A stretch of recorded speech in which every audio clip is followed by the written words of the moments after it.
Alright, here we are on the last question, second to last question 4. Restaurants are asked to label how many calories are in each meal on their menu.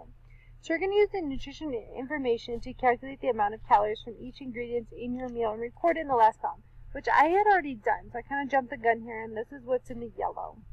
However, part B says, next find the total calories in one serving of our meal. Alright, well, let's figure out how many servings are in our meal. To do this, I'm going to go back to my recipe, and I'm going to look at the top where it says ingredients, and it says how many right here. So mine have 8 servings. Alright, so let's go here. So I have 8 servings, right? Well, I need to add all of these yellow ones together to determine how many calories are in my whole meal. So I'm going to grab my calculator and I'm going to quickly do that and come back.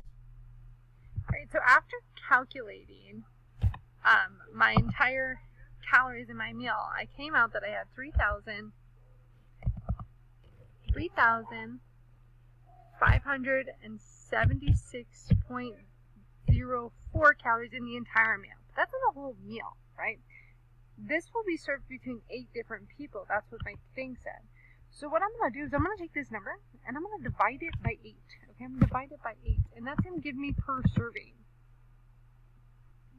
And that means that each serving has 447 calories in it, approximately. That's a rounded estimate of the answer. Alright, so why don't you go ahead and stop and go ahead and find this out for yours.